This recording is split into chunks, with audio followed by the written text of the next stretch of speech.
blogger who documented life in Gaza killed in alleged Israeli strike. Dear BBC, who's dropping bombs on Gaza? Other than Israel, that is.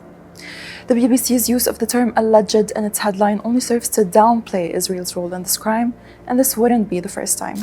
British media is facing a wave of criticism for their biased coverage of the ongoing genocide in Gaza. Analysts and viewers alike have noticed a troubling trend: disinformation and double standards that paint a skewed picture of the war on Gaza. A recent report from CFMM paints a damning picture, exposing significant bias in British media, which depict Israelis as victims far more frequently than Palestinians. Take, for instance, a recent incident where an Israeli airstrike tragically killed 2 newborn twins in Gaza.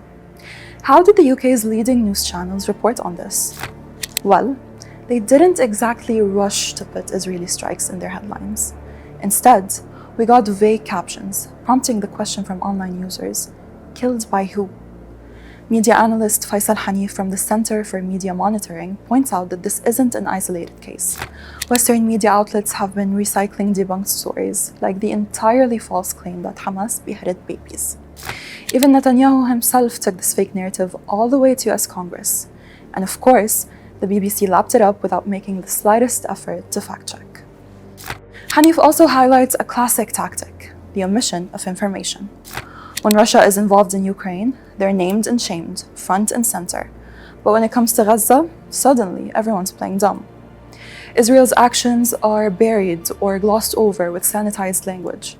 You'll hear terms like brutal and slaughter for October 7, but when over 40,000 Palestinians in Gaza are killed, it's just another unfortunate incident or collateral damage. And it's not just viewers who are fed up. Even top journalists at CNN have had enough. Recently, a leaked recording from The Intercept showed CNN staff, including Christiane Amanpour, calling out their own network for its biased coverage of Gaza. Amanpour criticized the so-called Second Eyes Protocol, which sends all Gaza-related news to the bureau in occupied Al-Quds before it's published, ensuring it gets filtered through Israel's military censor first. One journalist even confessed during their time in Lebanon it was more distressing to watch CNN than to hear bombs falling nearby. Let that sink in. As the UK media continue their charade, the world is left wondering, killed by who? And it's about time to name it outright.